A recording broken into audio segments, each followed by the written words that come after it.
Hello students, आज के topic में देखेंगे हम क्लासिफिकेशन ऑफ नेचुरल रिसोर्स।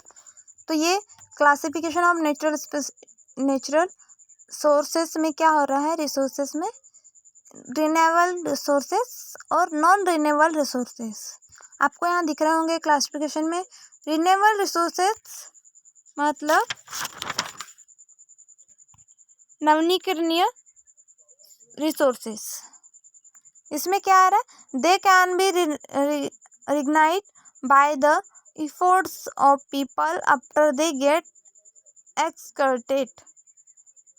इसमें एग्जाम्पल आ जाएंगे animal, fish, air, fresh air, water, land and plants.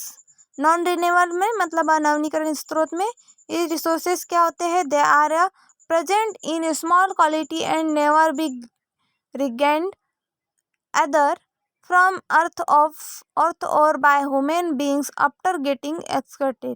फिर एग्जाम्पल जैसे कि कोल, पेट्रोलियम, मिनरल्स, मेटल्स। ये इसका क्लासिफिकेशन है। इसके बाद में और भी कुछ क्लासिफिकेशंस है, हम देखते हैं। विभिन्न जो दृष्टिकोण है, सर्वमान्य आधारों पर जो प्राकृतिक संसाधन है इनको निम्न प्रकार से वर्गीकृत किया गया है। नंबर 1, उद्देश्य पर आधारित क्लासिफिकेशन या नेचुरल रिसोर्सेज और क्लासिफिकेशन ऑफ नेचुरल रिसोर्सेज। ये किसके आधार पर, उद्देश्य के आधार पर। सेकंड, उत्पत्ति के आधार पर। थर्ड है प्राकृतिक गुणों के आधार पर। फोर्थ है उपलब्धता के आधार पर नेचुरल रिसोर्स का क्लासिफिकेशन। तो सबसे पहले हम देखते हैं उद्देश्य पर आधारित क्लासिफिकेशंस या क्लासिफिकेशन बेस्ड ऑन एम या पर्पस। उद्देश्य पर आधारित वर्गीकरण।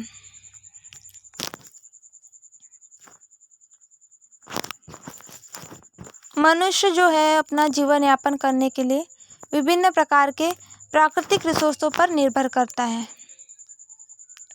मनुष्य ने अपनी जो बुद्धि, कौशल एवं ज्ञान है इनके द्वारा प्राकृतिक संसाधनों को मनमाने रूप से अंधाधुंध दोहन या एक्सप्लोटेशंस करना इसका प्रारंभ कर दिया है। वर्तमान के समय में जब इनके अनुपातिक उपयोग के अनुसार इनको निम्न प्रकार से वर्गीकृत किया जा सकता है। इनको कैसे कैसे वर्गीकृत किया जा सकता है, हम क्या पढ़ रहे हैं, classification of natural resource. Natural resource का क्लासिफिकेशन हम 4 टाइप से देखेंगे। नंबर 1, उद्देश्य पर आधारित क्लासिफिकेशन। नंबर 2, उत्पत्ति के आधार पर क्लासिफिकेशन।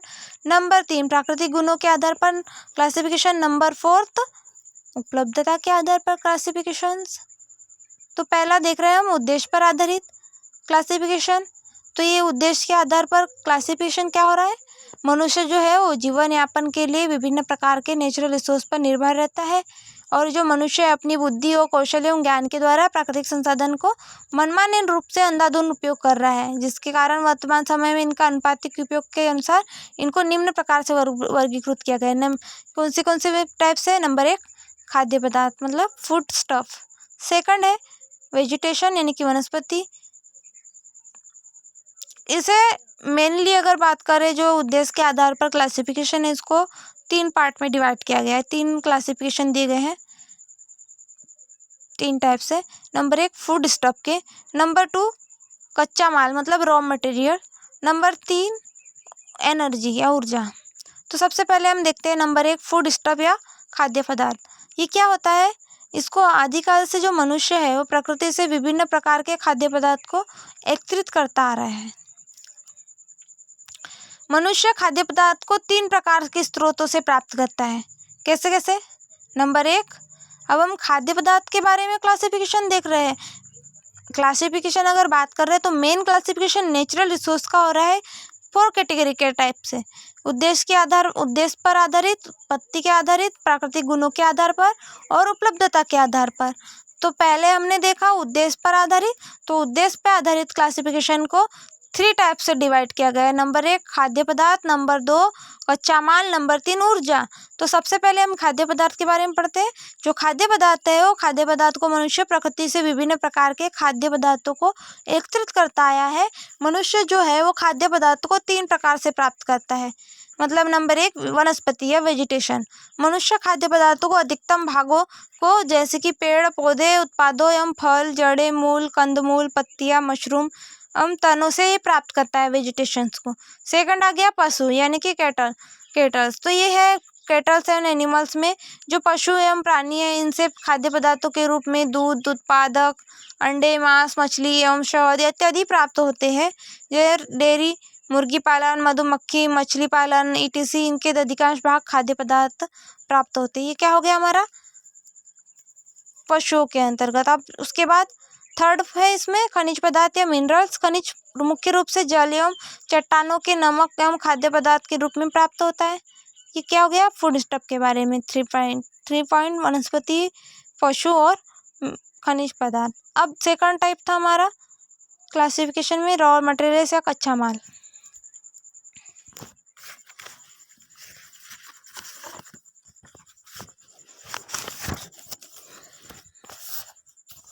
इसमें क्या हो रहा है रॉ मटेरियल्स कच्चा माल में औद्योगिक विकास एवं मनुष्य के लिए आने वाले अनेक उपयोगी पदार्थ निम्न रूप से प्राप्त होते हैं। कौन सी पदार्थ प्राप्त होंगे इसमें मुख्य रूप से 4 पदार्थ प्राप्त होंगे कच्चा माल में। एक मिनरल्स हो गया, खनिज पदार्थ हो गया, उत्पादित पदार्थ हो गया, वनस्पति हो गई, पशु उत्पाद हो गया। तो सबसे पहले खनिज पदार्थ के बारे में पढ़ते हैं। कच्चा माल के अंतर्गत आने वाले खनिज पदार्थ वह वस्तु या पदार्थ आते हैं जो कि भूगर्भ से निकलते जाते हैं, जैसे कि नमक, चूना पत्थर, लोहा अयस्क, अलोह धातु, गंधक, सल्फर, बालू, चूना पत्थर, इमारती पत्थर, कोयला, हीरा, सोना, चांदी ईटीसी क्या सब है मिश्रित धातु है। ये सब खनिज पदार्थ के अंतर्गत प्राप्त होती है, ये कच्चा माल के अंतर्गत आएंगे। सेकंड उत्पादित पदार्थ में क्या आ रहा है कि जो कपास है, कॉटन है, तिलहन है, ऑयल सीड्स है, सन एवं जूट है, पटसन है, हेम्प है, रबड़ है, इत्र, इनको प्राप्त करने वाले फूल आते हैं। थर्ड है वनस्पति या वेजिटेशन। प्राकृतिक वनस्पति पेड़ पौधों से प्राप्त लकड़ी, गोंद, रेशेदार उत्पादक या फाइबर मटेरियल्स, रबर, सीड, दालें एवं अनेक प्रकार के जो फसलें हैं या कृषि उत्पादक है इसके अंतर आते हैं। फोर्थ है पशु उत्पाद या कैटल प्रोडक्ट्स। इसमें क्या हो रहा है इसके अंतर्गत पशु एवं अन्य प्राणियों से प्राप्त जो खाले है, स्किन है, सींग है, हॉर्न, खूर, हुर्फ, चर्बी यानी कि फैट, वसा, बाल, हेयर्स, ऊन, वूल, रेशम, सिल्क, अस्थिया, बोन्स ईटीसी इसमें आएंगे कैटल्स प्रोडक्शंस में। ये हो गया हमारा कच्चा माल के अंतर्गत आने वाले पॉइंट्स, खनिज पदार्थ, उत्पादित पदार्थ, वनस्पति और पशु उत्पाद। ये सेकंड टाइप क्लासिफिकेशन का जिसमें नेचुरल रिसोर्स के बारे में पढ़े था। अब थर्ड वाला मेन क्लासिफिकेशन टाइप जो था ऊर्जा, एनर्जी। तो एनर्जी जो है वो एनर्जी रिसोर्सेज के द्वारा शक्ति के साधनों का विकास किया जाता है। प्राचीन समय में केवल मानव शक्ति एवं पशु शक्ति का उपयोग किया जाता था, लेकिन अब जो वर्तमान समय इसमें ऊर्जा की आवश्यकता में दिन प्रतिदिन वृद्धि होने के कारण मनुष्य ने संसाधनों के या फिर मनुष्य ने जो समाप्य या नवीनीकरण रिन्यूएबल है बोलते उन्हें वो साधन, या फिर हम इसे इस प्रकार भी कह सकते हैं कि जो प्राचीन समय है इसमें केवल मनुष्य शक्ति एवं पशु शक्ति का उपयोग किया जाता है, लेकिन जो वर्तमान समय है इसमें क्या ऊर्जा की जो आवश्यकता है वो दिन प्रतिदिन वृद्धि होती है। उसके कारण मनुष्य ने जो ऊर्जा के लिए अनेक संसाधन विकसित कर लिए गए हैं। उसमें से कौन से ऊर्जा के संसाधन में 2 प्रकार के संसाधन आते हैं। नंबर 1 नवीनीकरण, नंबर 2 असमाय या फिर असमाप्य अनवीनीकरण, मतलब रिन्यूएबल और नॉन रिन्यूएबल। तो नवीनीकरण या समाप्य प्रकार के संसाधन के अंतर्गत क्या क्या आएंगे, कोयला, पेट्रोलियम, नेचुरल प्राकृतिक गैस ईटीसी आएंगे।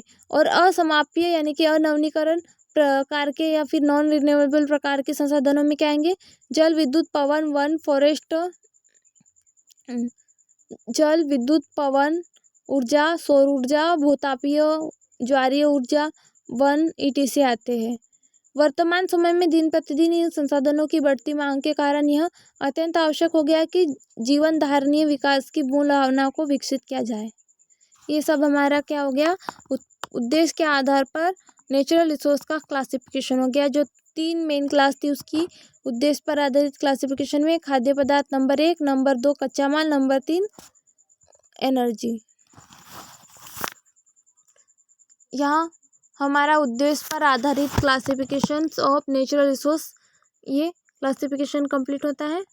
Thank you.